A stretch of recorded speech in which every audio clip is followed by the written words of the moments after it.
I brought my boy Soren Kierkegaard into the office today. I really love Kierkegaard. Maybe because on my worst days I'm tempted towards existentialism, but mostly I like him because he can be so sassy. You see it a lot of times in his writings, and I want to share a parable from his writings today called The King and the Maiden. And it goes like this. Suppose there's a king who is unlike any other king, more powerful. Other statesmen tremble in his presence. Everyone bows to who he is. And yet for all of his kingliness, this king falls for a poor peasant woman in his kingdom.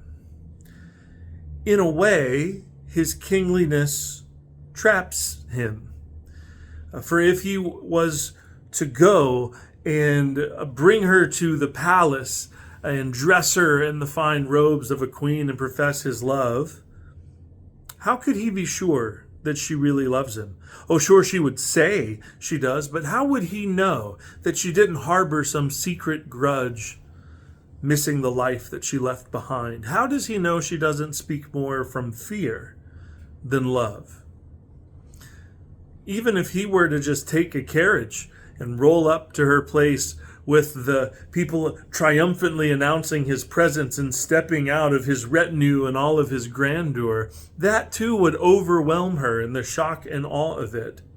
So the only way this king can know for sure that it is for love, because he doesn't want a subject, he wants her for her, he wants a partner, he wants a lover in relationship.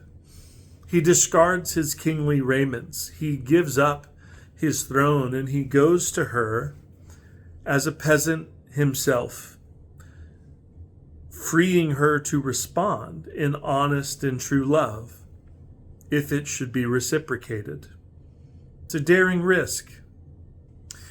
When Kierkegaard tells this parable, he's speaking very much about the incarnation of Jesus Christ and the character of God, that this is how God approaches us, not with the booming fire and brimstone shock and awe in the sky, but as Jesus of Nazareth comes to us in love with a free invitation, not with fear of punishment or other things.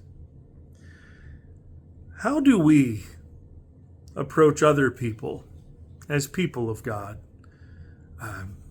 Do me a favor and don't tell Soren that I'm using his parable about the character of God to think about how we react to our neighbors or approach them as, invitees to church.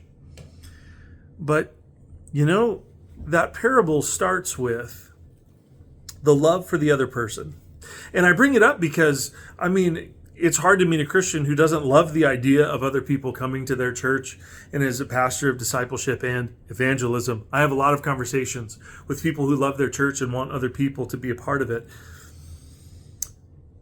But this parable starts not with wanting another person in the palace or not wanting a queen. The king falls in love with this person for who they are. And he doesn't want someone else in his life. The king wants to be a part of theirs.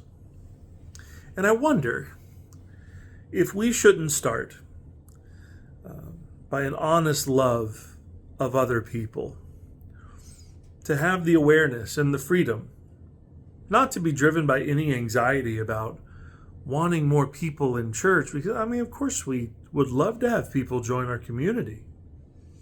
But what if we had the patience, the faith, and the honest eyes to, as Christians who are here on mission from God, to simply start to live unburdened by this anxiety, to look at our neighbors, to notice their lives, not to hope that they enter into ours, but to enter into theirs and be changed by that, in the hopes that we discover an honest love.